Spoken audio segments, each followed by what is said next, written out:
Welcome to the Wired to Hunt podcast. This week on the show, I'm joined by Kip Adams, the Chief Conservation Officer for the National Deer Association, and we are discussing the state of whitetails in America in 2026. We're going to cover many of the most pressing and concerning issues facing deer, as well as deer harvest and population trends, and much more.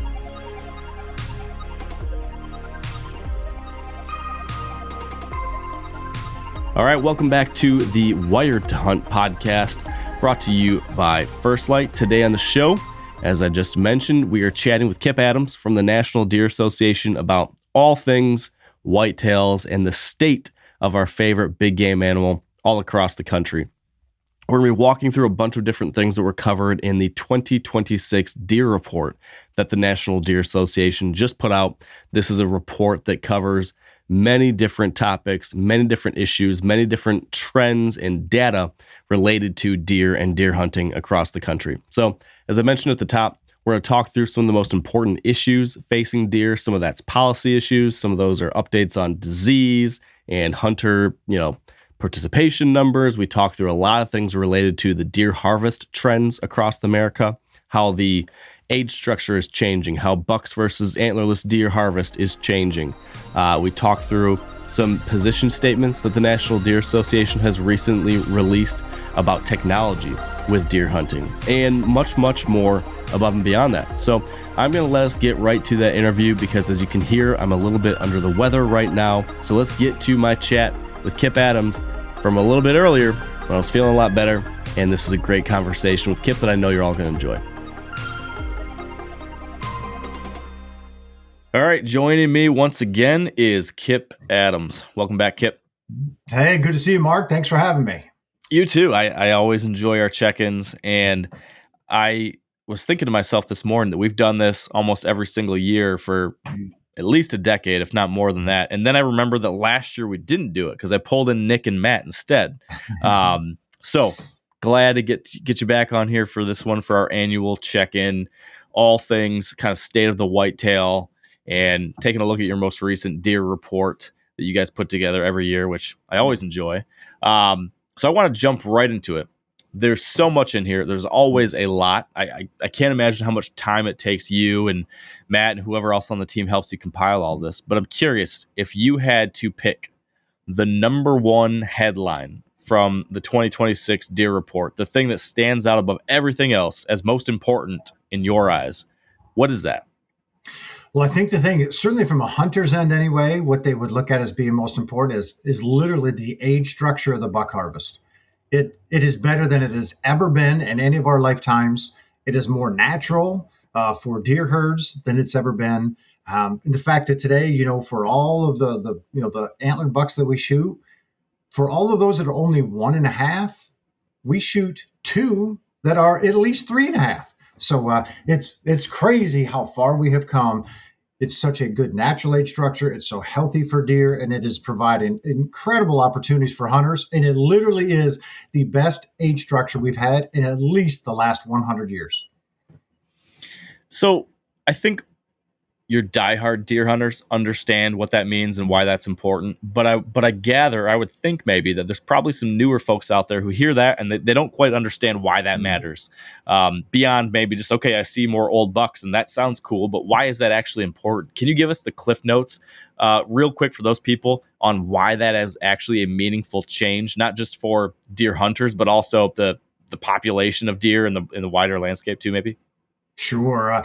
Deer are far more social than most people realize. They evolved under a very complex social order that works best when you have all age classes representative. And that's all ages of bucks and does. And historically, because of our overharvest of bucks, we skewed that to a very young age structure. So deer still, they lived and they bred and they provided fawns, but they wasn't allowed to really be deer.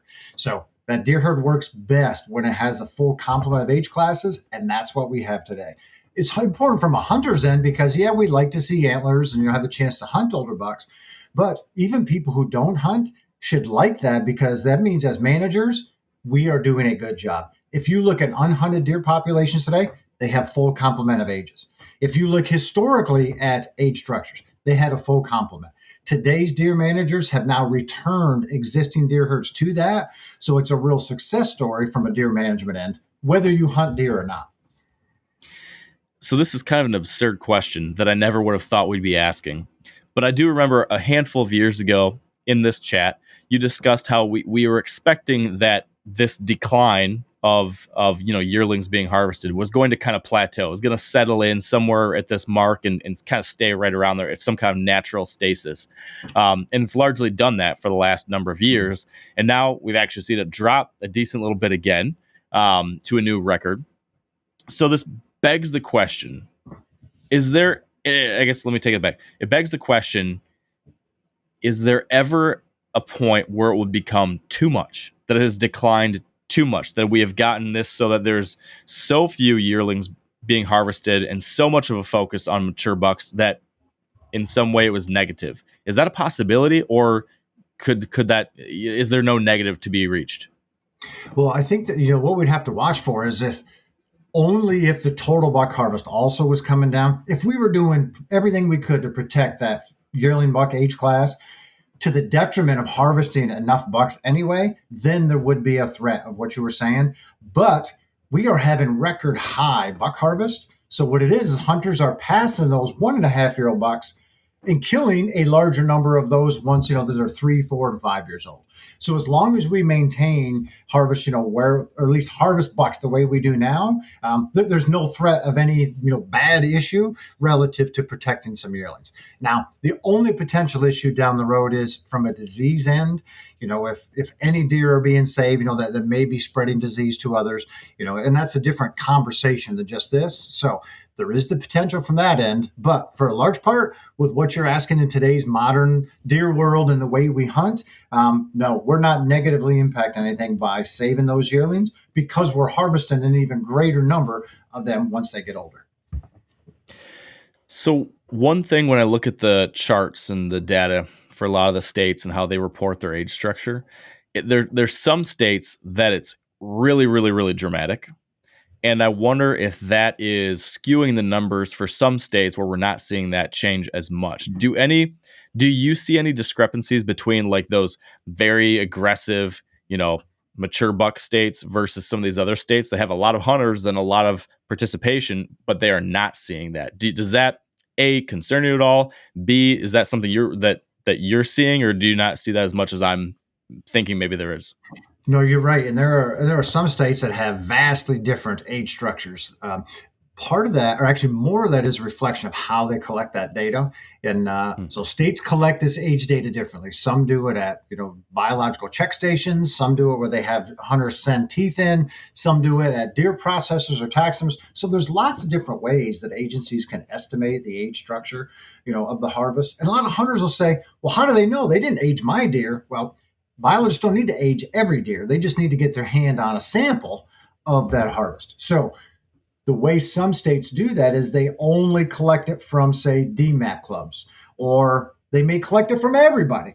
The ones that are only collecting it from particularly Deer Management Assistance Program or DMAP clubs, those clubs have a little more invested in getting bucks into older age classes anyway. So those states tend to see an even advanced age structure over what's average. So what I say is, even though that's not an apples to apples comparison, that specific state to your state of Michigan or that state to my state of Pennsylvania, we track this long term and have been doing this for 20 years. So states seem to collect that data the same way each year. So even every state isn't an apples to apples. Across time, it is very comparable because they're still collecting it the same way. So that's why I feel very comfortable saying, yes, this is the actual current state of where we are age structure wise. I can't say that Mississippi does a better job than Michigan or other states, but long term, when you're looking at everything, it's very clear we have the best age structure on the buck side that we ever have. Yeah, the trend line, that's probably the biggest thing, right? Watching that overall trend. Yep, that is exactly right. So what about on the antlerless side? The last, 3, 4, 5 years, as we've discussed this, the antlerless side of things has continued to rise as a possible area of concern. Where does that stand this year? Fortunately, the data that's in this report, so the 26 report actually shares data from the 24 to 25 deer season. The reason being, the report is published in January, so the 25 to 26 season is still going. So it's the harvest data from the most recent season that's in the books. Fortunately, the antlerless harvest increased during that, which is very good, and it got back above the antlered buck harvest for the first time in a few years. And this is so important because long term, some states can shoot more bucks than does each year and be okay. That's not the norm for most of whitetail country. You have to harvest more antlerless deer than antlered bucks to keep a healthy deer herd. Our buck harvests are at historically high levels. We have only shot more than 3 million antlered bucks 3 times since the turn of the century. So 24, 25 hunting seasons, only happened 3 times. And they've all happened within the last 5 years. So what it is, Mark, that is an index to deer population size. So we are at historically high population levels in many states right now. And that comes from a function of shooting too many bucks and not enough antlerless deer, because we can shoot all the bucks we want. That's not controlling population growth. That's why so many states have been begging hunters, please shoot more antlerless deer, because deer herds are just getting higher and higher and higher above where they should be. So the fact that this last season, the antlerless harvest was higher than the buck harvest, very good. And it was higher than its 5-year average, very good. So hunters answered the call, and that's exactly what we need, because we were going the wrong way with the declining antlerless harvest across many states. I'm sure you have kind of off the record, kind of just personal conversations with a lot of folks across these different states and managing agencies and everything like that. Do you have a sense, just like a temperature check on how folks are feeling about this? I mean, this latest data is encouraging, but are the folks on the ground managing these deer populations, are they feeling like, oh yeah, we're good, trends are looking great, and we're happy with where things are going now? Or do you still sense that there's some of that, 5-alarm fire going on that some of these states have expressed in recent years? Is that continuing? It is. And there's a lot of state deer managers that were extremely happy to see the data, we're okay, antlerless harvest are above buck harvest again, but they're certainly not confident that that is going to continue long term without repeated, work on their part. And, and I get it. We can't just ask hunters one time, shoot more does. It's a thing that they need to feel, hey, this is in my best interest if I do shoot more. Because as hunters, Mark, we don't want to see fewer deer. How many times have you gone hunting or taken your kids hunting and say, man, I hope we see fewer deer than we did yesterday? That doesn't happen. Sure. We don't say that. And I get it as well. I want to see deer too. And I like to see a lot of deer. So I understand it. So it's important for people like you and us and state deer managers to let folks know, oh, hey, I know you want to, but hey, here's why we actually need to shoot more does. We're still going to maintain a very healthy herd, but here's why this is in the deer herd's best interest and your future hunting's best interest, if we actually shoot more does.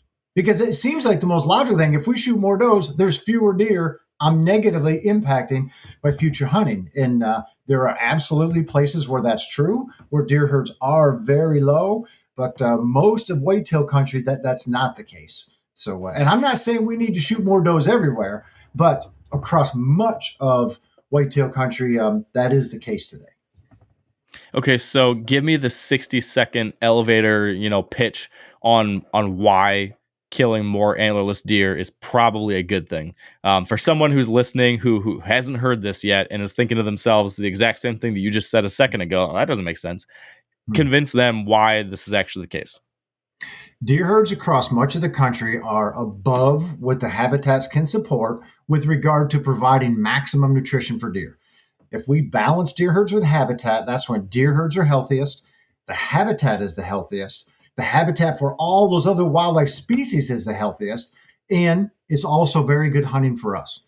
So we need to shoot enough antlerless deer to keep deer herds there. And the reality today is only about 40% of all the hunters that go afield shoot a single deer in a year. 60% of all hunters will not shoot a single deer this year. So even though we hear, hey, multiple bag limits and all these opportunities, most hunters don't shoot a single deer. That's why we impress upon us, hey, here's the need. We need you to shoot, an antlerless deer this year to keep deer herds healthy and habitats healthy. Yeah. In the report, it broke down the average age for antlerless harvest across the country, and it was pretty. It was a lower number, for fawns. It was like 19% for fawns, 19% for year and a half olds, 19, 20, something like that for 2.5s, and then I believe it was 42% of the antlerless harvest was 3.5 plus.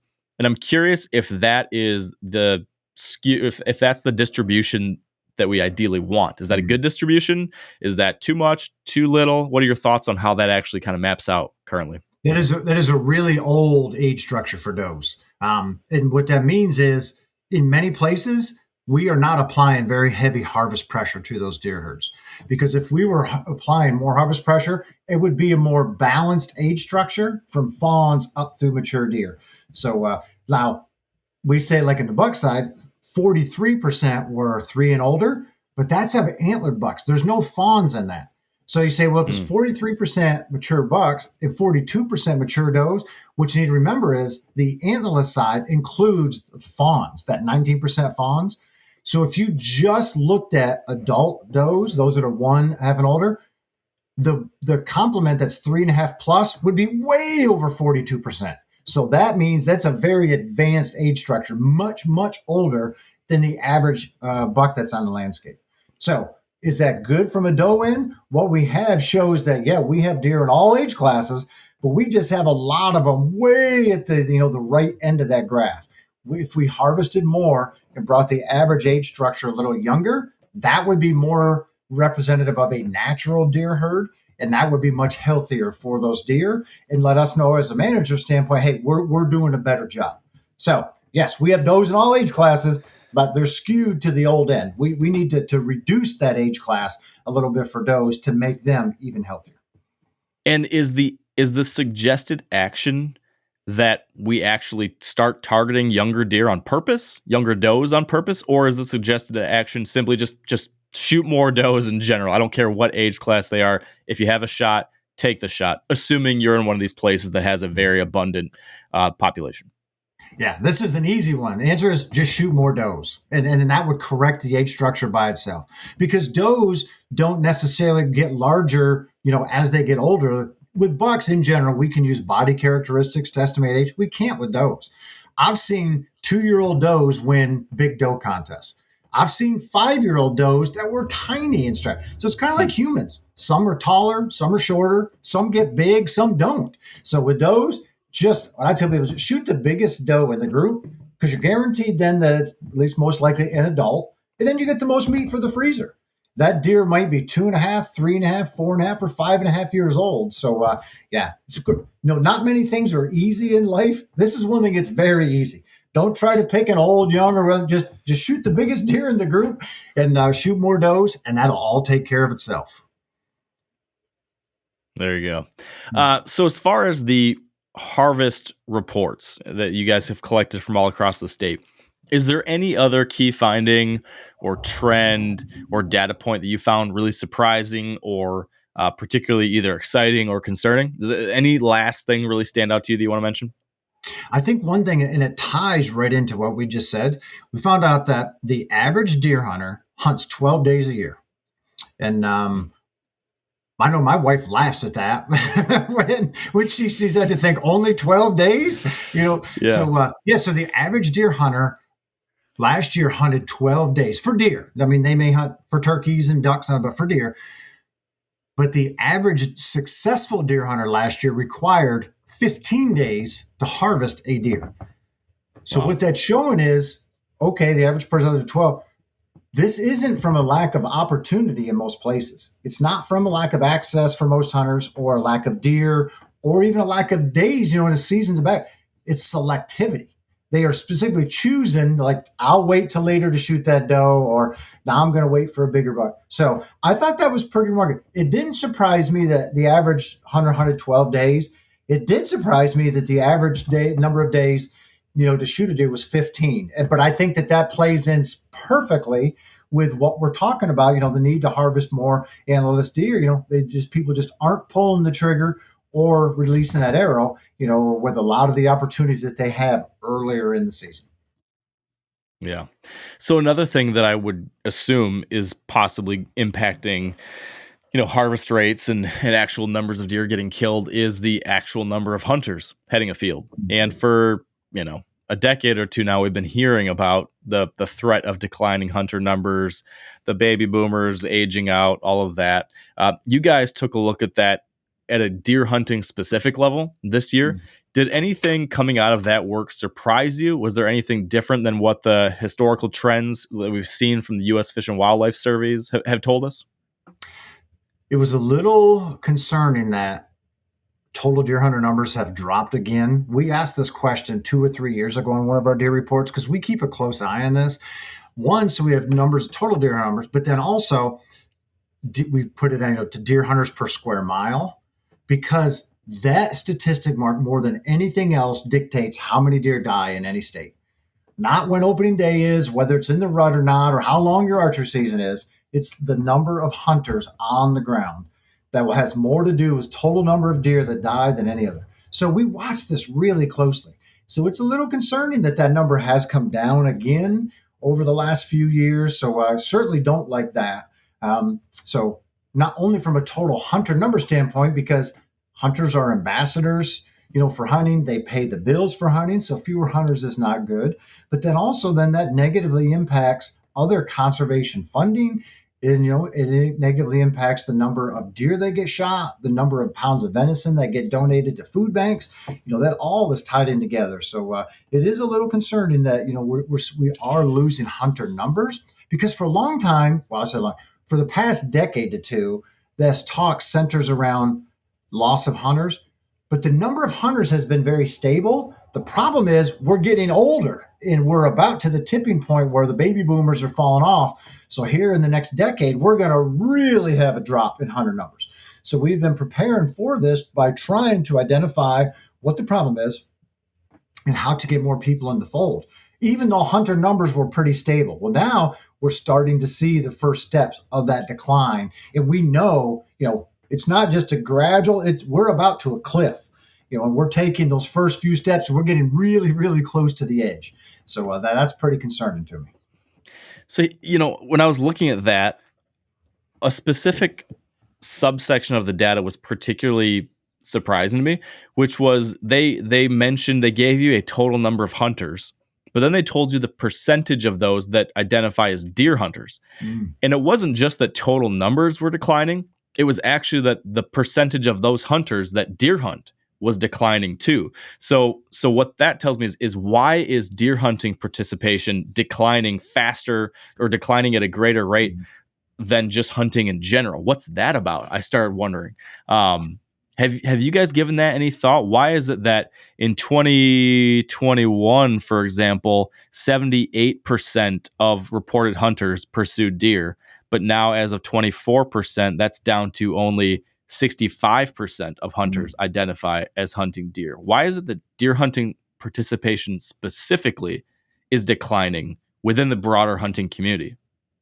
Yeah, I don't know the exact answer to that. I do have assumptions, though. I do think that is related to the average age of hunters, and more older hunters that now are, they're still small game hunting some. Maybe they're squirrel hunting or they're walking behind some beagles or whatever. Get out at times, when it's a lot easier to be out. There's less, cold. There's no snow. I do think that is having an impact on that, Mark. We don't have data to show that, but I'm pretty confident that it is firmly related just to the average age of hunters today. And as that gets older, that plays directly into it. And also, probably a decade ago, I used to have a slide that I used when I gave talks to kind of set up the talk of the importance of deer. And at that time, showed a map of the U.S., or the eastern 2/3 of the U.S., so Rocky Mountains east, those 37 states, deer were the number one species hunted in 36 of the 37. The only one that had anything else hunted more than deer was South Dakota.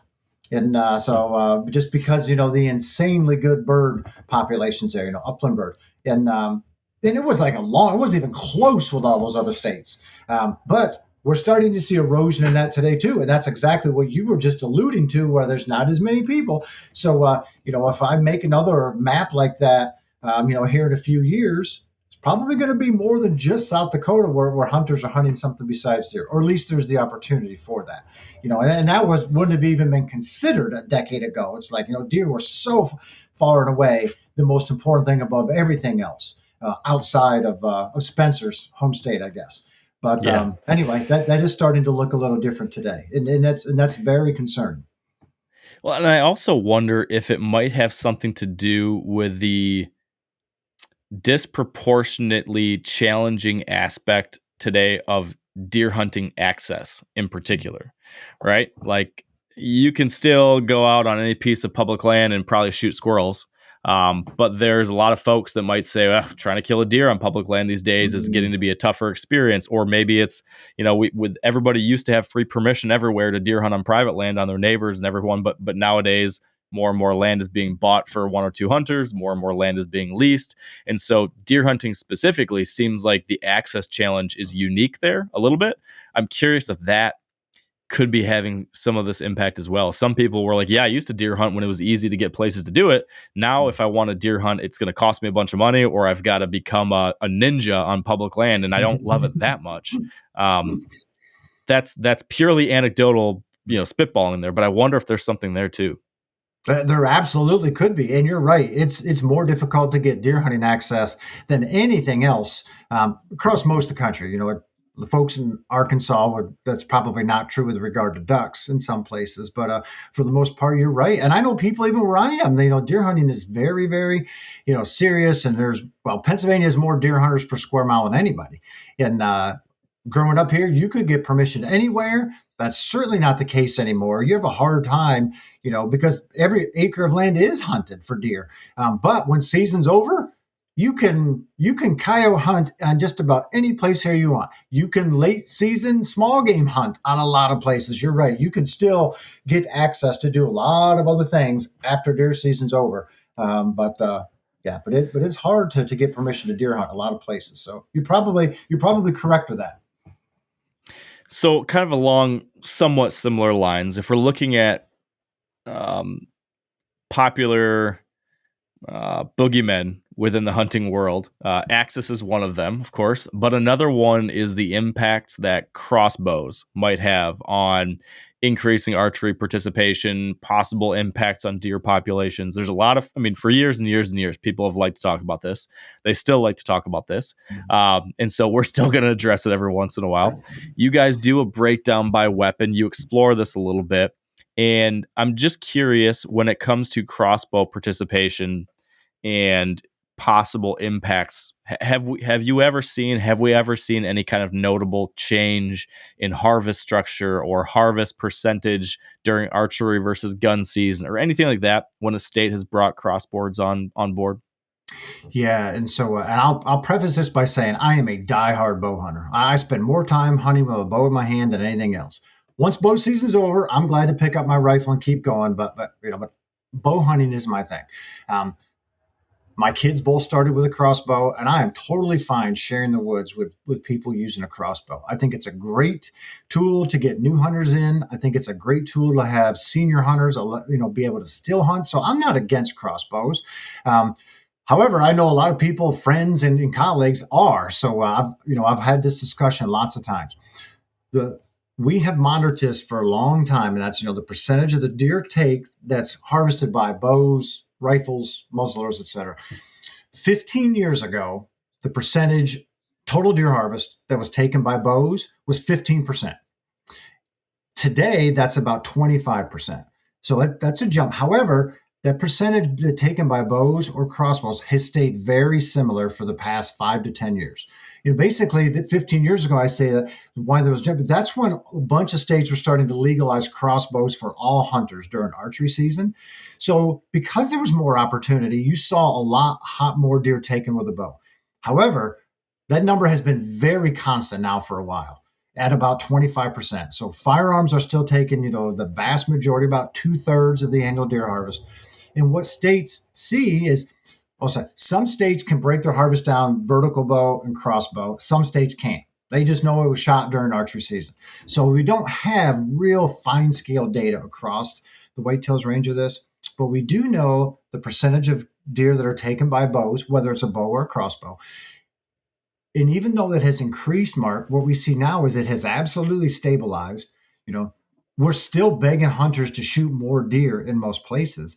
And it hasn't really moved the needle with hunter numbers like many thought it would by, allow crossbow. You're going to add all these hunters. It really hasn't. So what it's done, and my home state is a perfect example of this. There's more deer being shot with a crossbow today, than a decade or 15 years ago. But the total deer harvest hasn't increased. So it's essentially people that used to shoot that one deer with a rifle in December now shoot it with a crossbow like in October. So what it's done is it's widened the range of when most deer are shot, which actually helps deer processors. It's allowing people to shoot them earlier in the year when it's a lot nicer to be in the woods. So while there are hardcore bow hunters who are very upset about the crossbow end and feel the competition during bow season, maybe for a specific buck or whatever, the reality of it is it hasn't increased deer harvest at all.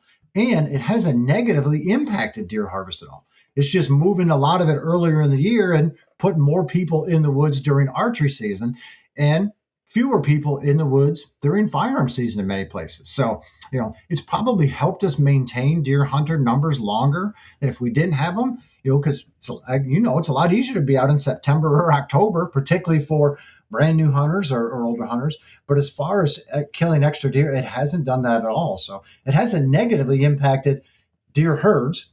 And we started this by saying we have the best age structure we've ever had for bucks. So it hasn't hurt buck age structure. So the real beef today is just people upset that there's others in the woods at a certain time earlier in the archery season with them. So it's more of a social problem. Then there's certainly no biological problem at all with crossbows today. Okay, so I want to stay on this line of topic just a little bit further. So we're going to step away from the report for a moment because you guys don't address this in the report. But I wanted to get your take on this, and I know the National Deer Association has spent some time thinking about this, and that being continuing down this line of technology and how we hunt and the tools we use to hunt. An increasingly popular tool in the hunting world are drones, whether that be simple camera drones or now even thermal imaging drones that can actually allow you to see the heat signature of deer and very, very quickly identify all the deer in an area and zoom in right on them like a CIA satellite image. And so I know the NDA has spent a little bit of time thinking about that and put out a position statement on that. Can you speak at all about how your organization is thinking about how drones are being used today, how they might be used in the future, and where that fine line of fair chase might lie with this technology and the ways that it's all changing so quickly? Sure. And man, it is that the technology that's involved with that is insane. It wasn't that long ago we had these little drones that, you could go up, 100 feet and take a picture of your house. And then, now we can do video. And, this is all the way up to drones today with thermal imagers, drones today that are carrying herbicide, drones today that are carrying seeders and they're seeding plots with them, drones today that are carrying, stuff that you can use for prescribed fire. They're starting, fires with these. So the technology has greatly expanded and the technology has greatly outgrown what we have for laws in many states with them. And I'll say this, as an organization, the National Deer Association, we fight for hunters' rights. We're hunters. We understand, why people want to hunt and want to pursue deer. So we want to support everything possible to allow hunters, to maximize time of field and maximize efficiency and fun and all that. However, we're first and foremost, we have to protect the resource. So we look at any issue like this very carefully and say, hey, let's make sure we stay within fair chase rules. Let's make sure we're not crossing an ethical boundary. So from a drone end, we'll start, with some of the uses for them. We think it's awesome that outside of a hunting season, you can use them to better understand the landscape, to then go in and enhance habitat, to make that habitat better for deer and other wildlife. I think it's great then to be able to use those to be able to figure out, hey, this is where I should set a stand, or this is the best way to access this stand. Those are all great uses. From a recovery end, We think that hunters should do everything possible to recover every single animal that's been hit, with a bow or with an arrow or, or a bullet. However, with drones, there is a real opportunity to cross that ethical line to either find game illegally to hunt them, to find deer that maybe while you're trying to look for one that you've hit, ooh, there's actually a bigger one over here or more over here. And even outside the season, there is a tremendous opportunity to harass wildlife with the drones. And this is especially true in the Midwest and other open areas. More difficult, in the heavily forested regions, but there's a real concern, and I've seen it, and I'm sure you've seen it too. I've seen videos, people harassing, deer in a soybean field during the summer, or in a hay field. So our take on it is, hey, we want to be very genuine with how we approach this and want to give hunters every advantage while staying within those ethical boundaries and making sure that we don't even take a half a step across that line from an ethical standpoint. And states are really wrangling with this because it's hard to capture this in because the technology moves so fast. By the time states get laws or whatever to take care of what's happened now or the issue they had last year, drones are 10 steps ahead of that. There's very few other things we talk about there like that. When trail cameras came out, this was one of the single biggest things that hunters or landowners now had to survey deer herds and get a feel. And people say, man, this is way across the ethical boundary. Well, today we've had them for a long time and people don't even look at it that way anymore. The drone is the new thing with that, and that has the ability to go even farther, on the unethical side. So we look at it very closely, and we want folks to be able to use them, but absolutely not from a harassment end or anything that crosses a line of fair chase. Because that is the line in the sand that all hunters have to abide by. And if we want to continue hunting, that's what we need to abide by for all of the non-hunting public that allows us to hunt. They want to make sure we're stopping at that line as well. Yeah, that's a great point. I think we oftentimes forget that we get to deer hunt as a privilege within this country, right? And that could be taken away if the majority no longer supported that opportunity. So not only is it important to be following fair chase, principles for our own selves and the sake of the activity, but also like very practically, there's like long-term hunter opportunity and rights ramifications to this stuff too. So even if, you personally think the line should be here and not here, let's also think about how the rest of the world might look at these things and how that could influence our opportunity to do what we love. So yeah, really good point. So I want to kind of circle back a little bit to some things in the report and a little bit of this, I guess broader sort of policy / state program type topics. Something I know you guys have been spending a lot of time on at the NDA, you talk about here in the report, is getting a better understanding of where there are donation programs for deer meat, where there are deer processors, so that if people need to get that meat taken care of, they have that possibility to them too. All of these kinds of support structures that enable appropriate harvest levels, right? Can you give us an update on where that stands? What you guys have found, what you're working on that front? Sure. And, we talked a little earlier about the need to shoot more antlerless deer.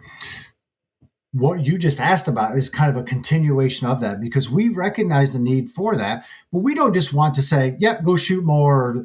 We want to provide real solutions for hunters. Let's figure out why they're not shooting more, and then let's remove some of those barriers, and then enable them to be easier or, to make decisions to shoot more. This venison processor map and donations plays perfectly into this.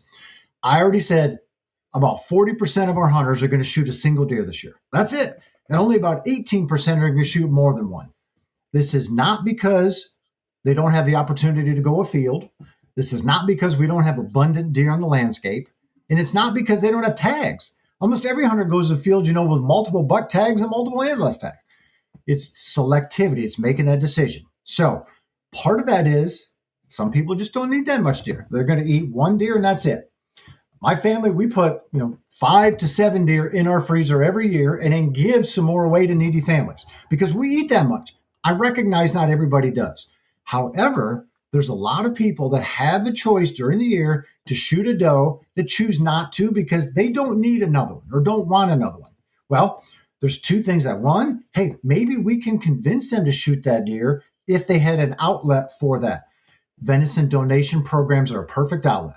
But unfortunately, there's a lot of hunters that just are not aware of those opportunities today to get food into homes that need it. Today in this great country of ours, it's insane that 1 in 7 households are food insecure. So think of that. All the kids that go to school with your kids, 1 out of every 7, they don't have enough protein at home. But yet we have too many deer on the landscape in many places. So we can connect hunters, let them know, hey, there are needy families. Here is a place you can take this deer to be processed. Because unfortunately, Mark, there's way fewer venison processors today than there have been in the past. They go out of business. They just aren't taking as many.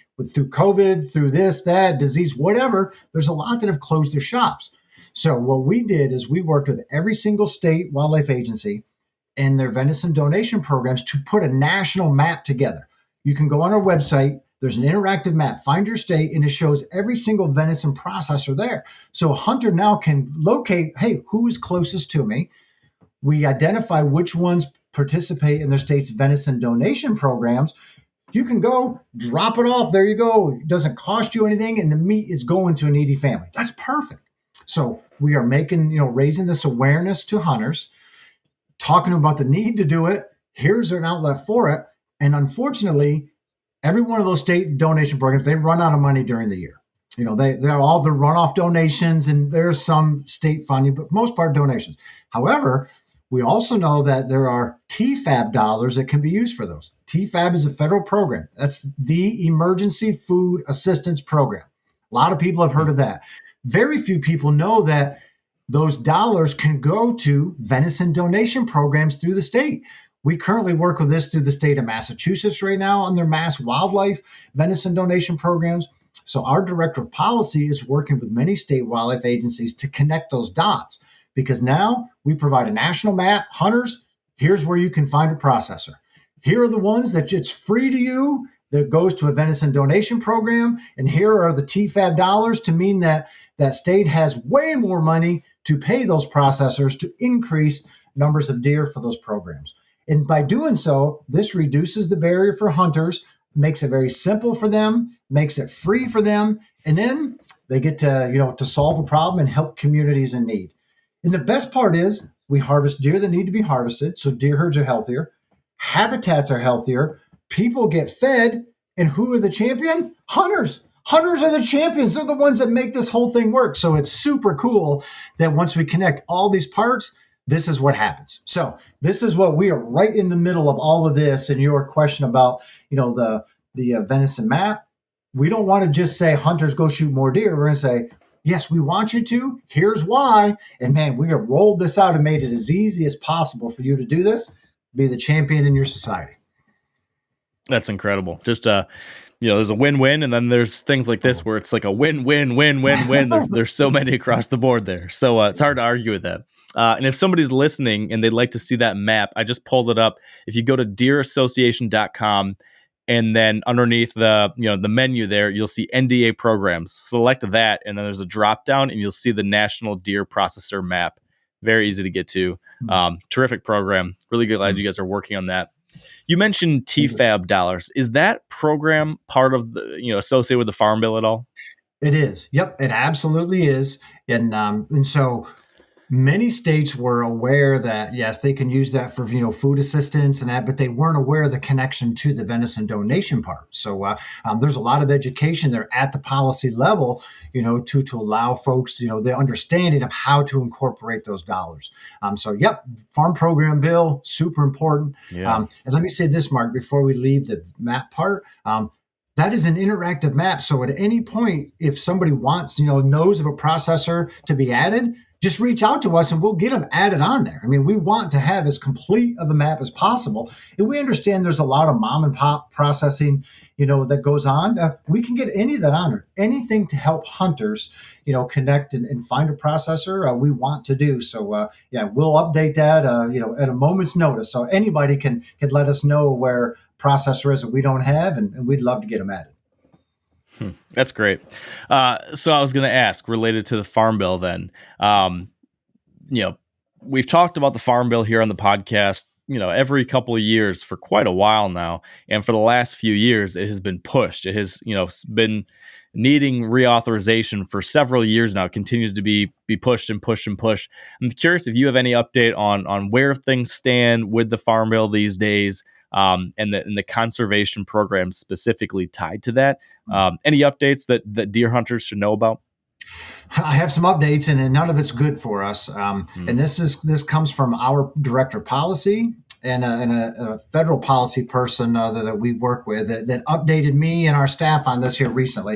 And essentially, just with what's going on in the world today and where we are with all the other big issues, well, they said is basically the can is still just being kicked down the road with reauthorization for Farm Bill. So I don't know the ins and outs of it. I know they're the ones that work on this on a daily basis. So that's what they shared with me. So not good news for sportsmen and women by any means, but apparently that is the reality of where we are today. Okay. Well, I hate to do this then because I'm going to continue to ask you about not good news things. The next topic that we have to address and we have to talk about is where things stand on the disease front, which I think is every deer hunter's least favorite topic. But it is also an important one. So, Kip, can you get us the latest on what you guys saw when you reported this most recent year on trends with CWD and EHD, which tend to be the two most high-profile disease issues in the country?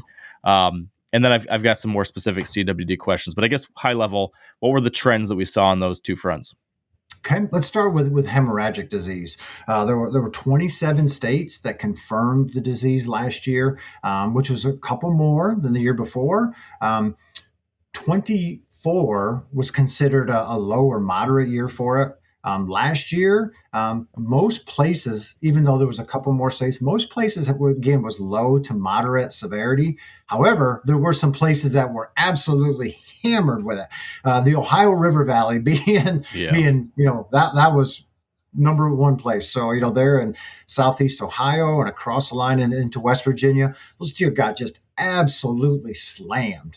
So, the thing with hemorrhagic disease that I tell deer hunters I think we really need to watch is one, this used to be considered a disease of southeastern deer. It wasn't everywhere. That's not the case anymore. I mean, this thing is all across the U.S. and up into Canada. We see it every year in my home state of Pennsylvania now. And, in the past, that just never happened. But with our warmer climate, the vector, which are the midges, they're moving way farther north, becoming much more common. And we're also seeing new strains of hemorrhagic disease. So even the deer in the southeast, that typically would get exposed to it, but they wouldn't die. And this is a big thing with hemorrhagic. Not all deer die from it. In the southeast, because they're exposed every year, a few deer die here. That there's these new strains. Mean deer in the southeast in many cases are just as naive to those strains as our northern deer are. So we're seeing some bigger die-offs in places in the south as well. So long term, it looks like hemorrhagic disease will continue to grow and expand, largely because of our current climate. Fortunately, it's not devastating to most deer herds. Some deer that get it don't die. Those that do tend to die very quickly. So they're not giving it to other deer. They can't do that. So that is a good thing. So it's an increasing concern. And man, I feel for people though when it hits bad where you are, because I get it. I mean, it's easy for me to say, yeah, it wasn't that bad of a year. None of the deer on the farm that I hunt died. So I sympathize with people who have it. So it's a big deal for sure. The other half of that is a CWD, and this continues to be the single largest threat to the future of our deer herds. And that's not just me saying that, Mark, or NDA. The vast majority of wildlife professionals believe that's the single largest threat. The reason for that is, unlike hemorrhagic disease, CWD is fatal to 100% of deer. Every deer that gets it's going to die. Also different from hemorrhagic disease, if a deer has CWD, it can infect other deer that it comes in contact with. And it can infect other deer that it doesn't come in contact with just by things that it leaves in the environment, like urine, feces, saliva, other deer that come in contact with that, or its remains after it dies. So it's just so much more contagious. That's the big thing with CWD. It's in 36 states now, Georgia being the most recent. So, it continues to expand. But what I want to tell people is we're in battles with this all the time. People say, well, hemorrhagic disease is worse. And what I tell people is that's not true. And I think that we missed the point by saying, well, CWD is worse or hemorrhagic disease is worse. What I tell people is they're both bad. They're both really bad. It's not a one or, it's both. And we need to work on both. We attack those two diseases very differently. But I think people like to fight over one or the other, and they just lose sight of the big picture. The big picture is they are both really, really bad diseases for deer. They both negatively impact the future of our hunting. So as sportsmen and women, we need to engage with our state wildlife agencies and do everything we can to battle those, to limit spread of both of those diseases. And that's really the reality of where we are today. When you and I were kids, there were different things that were the biggest threats we had to deal with. Today, it's disease. And both of those diseases are very bad and getting worse. Yeah, it's just, it's so tricky to see and feel and understand the ramifications of one of them compared to the other. And I feel like that just continuously leads to conspiracy and folks being in denial. There was just somebody on social media the other day who has a large platform, and I ran across this video, and he said something like, do this thought experiment with me. Think about, if you didn't have the media, and if the media told you nothing about EHD, and all you had to go from was your personal lived experience and those in your family and your community, would you know that EHD existed and that it might impact you? He says, just think about that. And it's like, okay, and now take a look at CWD.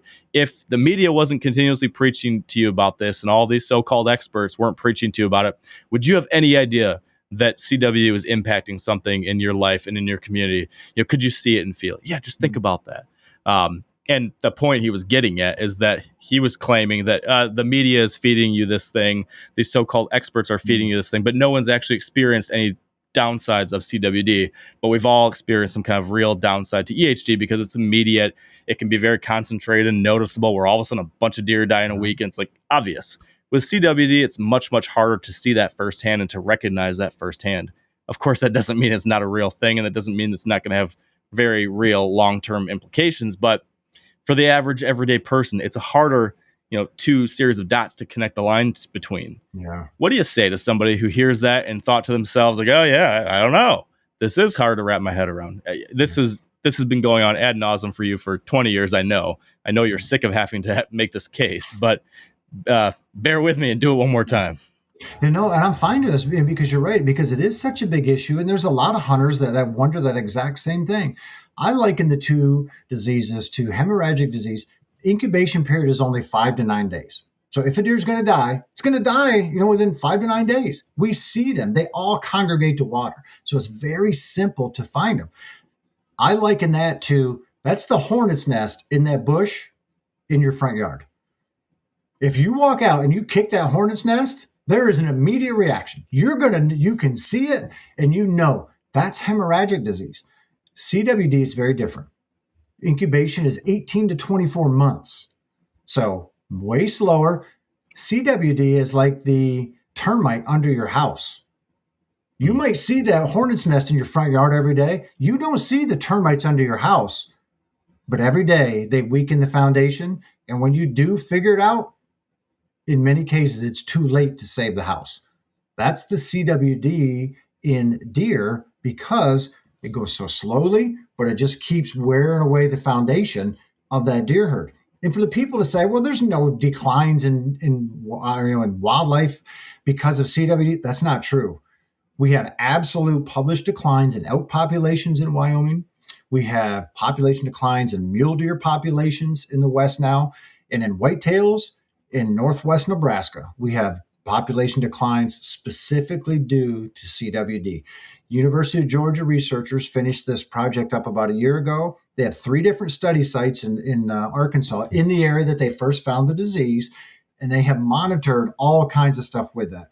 The long and short of it is those 3 study sites, deer herds today. So think about the deer per square mile where you hunt. How many deer per square mile? Most hunters don't want to hunt if there's less than 20 to 30 deer per square mile. And they're not happy unless there's 50 deer per square mile. There Yeah. are those populations today have between 1 and 5 deer per square mile. That's it. Hmm. And it's because of CWD. They started way higher than that, and that's how far low. When they found CWD in that area, oh, it's brand new. Well, no, it had been there a while. And they now believe that it probably was there for 20 years before they found it. So it had a 20-year head start to just, that's why the prevalence rates there are so high in deer herds. And this is exactly what we see there now. Do you want to go hunt where there's 5 deer per square mile? I have hunted in those Probably not. situations, and I know you probably have as well. You don't see many deer. You certainly don't see many when there's one deer per square mile. You're like, on average, there's It's tough. one deer for every 640 acres. This is because of CWD. And what shows is that this is the first example, in a place in the U.S. where we have a bunch of deer and a lot of deer hunters, Wisconsin or somebody's going to be next. I mean, this is the thing we're going to see grow. So just like those termites under your house, you don't see them today, but 20 years down the road, you're like, oh man, we should have done something about this. That's the big difference between CWD and hemorrhagic disease. And so that's why we fight so hard for that. So for years now, in these discussions, the next question is always, well, what can we do, or what happens next? And for a long time, the answer has been, well, follow your state's best guidelines to slow the spread as much as possible. Because if you don't have it, you don't want it. So let's follow all the best practices, and then let's advocate for more funding for research. Let's support hopefully finding solutions, because right now we don't have a great solution. So we need to fund studies and research and different projects that might get us to some kind of better solution. In your report, you have a long list of different studies and results coming out when it comes to CWD research and new findings. Is there anything from that list that stands out to you as worth the general public knowing a little bit more about? Well, I think that we know more today than ever before about it, which is good. There's a lot of research going on about it, which is good. There's multiple studies out there looking at developing a vaccine for it, which is great, because that's the first step, in having that. It takes a while. There's a bunch of trials. So the fact that there's not just one, but multiple people trying to develop that, I think is very positive. And that's all the more incentive for me anyway, to continue fighting to limit spread, so that once we do find a vaccine, we can apply it to a larger number of deer, or at least a larger percentage of those deer more quickly. So I tell people, every single hunter can get engaged. Keep hunting, first of all. Every time you shoot a deer that has the disease, hey, you've helped the battle. You've removed a positive animal from the landscape. That is good. Now it can't infect any others. So keep hunting, provide samples to our agencies so we know where the disease is and the prevalence rate. There's stuff that as hunters we can do every single day. And I'm more encouraged with the amount of research with that than in the past. We finally do have some success stories, with regard to that. So, we're on the right path. We just need time. And that's why it's important for every deer hunter to engage, do what they can, with this fight, because, man, it's a fight worth fighting for sure. If there ever was a fight worth fighting in the deer world, this is one. So all that said, Kip, how do you feel about the fact that some states are seemingly pulling back on their CWD management efforts? Missouri just announced, end of last year, beginning of this year, that they are going to stop their targeted removal program. States like my home state of Michigan are in real discussions about bringing baiting back. And I know that's, just a couple example of things happening all across the state. What's your take on that trend? Man, that's not headed the right way. And I feel so bad, particularly for Missouri. There is very clear. The single best thing we can do to remove the most CWD positive deer from the landscape while simultaneously having the minimum negative impact to hunters is targeted removal. Because where a CWD positive deer is, you are guaranteed there's other positive deer around it. So the strategical removal of those sharpshooting programs does more for removing positive deer from the landscape than anything else. And then you're removing the least number of deer from a hunting standpoint, so it hurts hunters the least, or it actually helps hunters the most.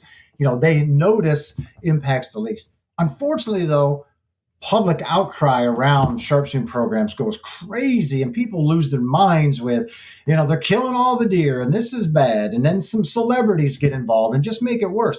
Missouri is the shining star example. No state has done a better job of keeping prevalence rates as low as they have for as long as they have as the state of Missouri. The Missouri Department of Conservation has done a fantastic job. This past year and a half, public outcry, mostly through social media campaigns, has been so bad that the agency just can't withstand it anymore. And I don't mean that they're giving up. I mean, there's political motivations now. So you can't just say, well, yeah, they should just continue to fight. When all of those people are so upset and they're going to the legislators, that negatively impacts other things that MDC can do. So I understand why Missouri is going that route. I think that's a real loss for the future of CWD management and a loss of hunters in Missouri moving away from those sharpshooting programs, because there's nothing else that works that good at removing CWD positive deer from the landscape. What about the baiting trend? I feel like that's popping up again more and more places. I know you guys have a nuanced position on baiting at the NDA.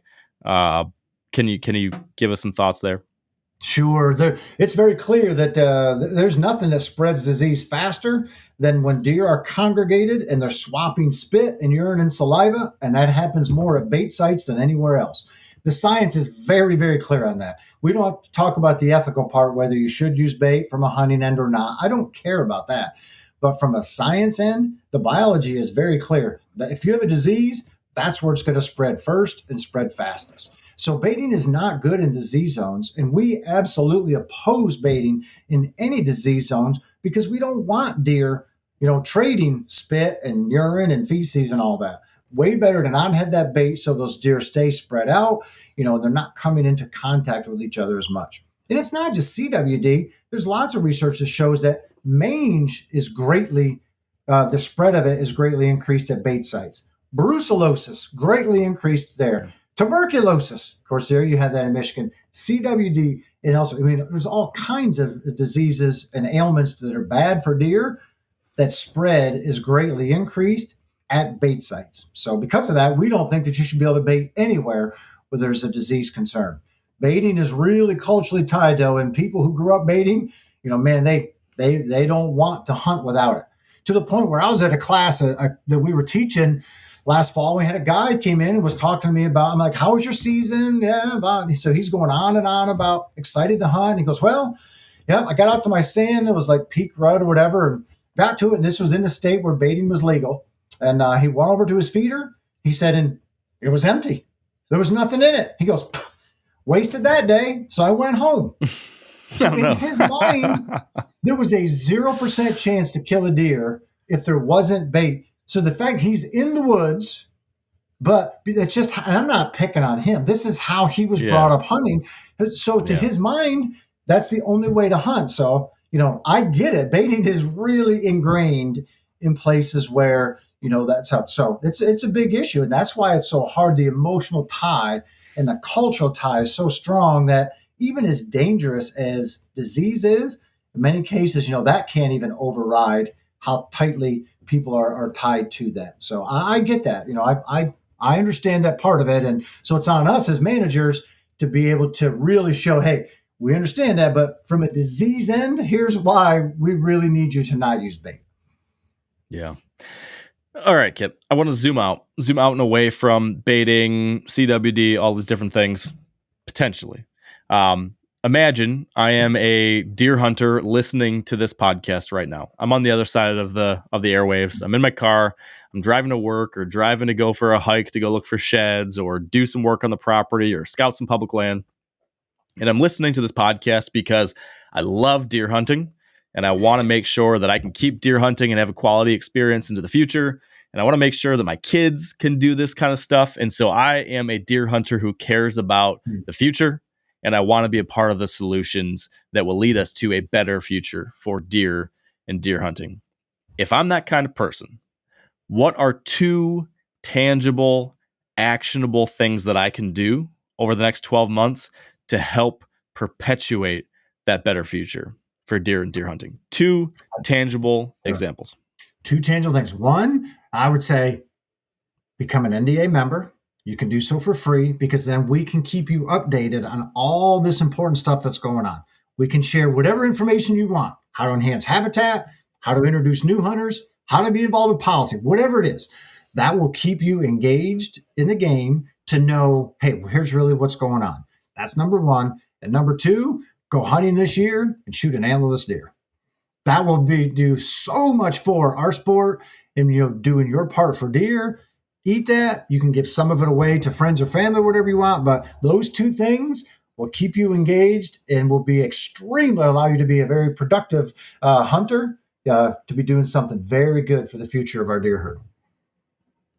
That's not too much to ask, Kip. I think that's a very reasonable ask. I'm on board. I'm here for it, Kip. I appreciate everything you do and that the National Deer Association does. They can become a member at deerassociation.com, correct? That's correct. That's correct. Excellent. Well, any final words from you, Kip, or should we wrap this one up? I think we're at a good spot there. So it's great to see you, Mark, as always. And thank you for everything you do for our wild deer resource and for wild places. Glad to be here today and talk with you. Yeah, always a pleasure, Kip. Thanks so much. Let's do it again next year. Sounds good.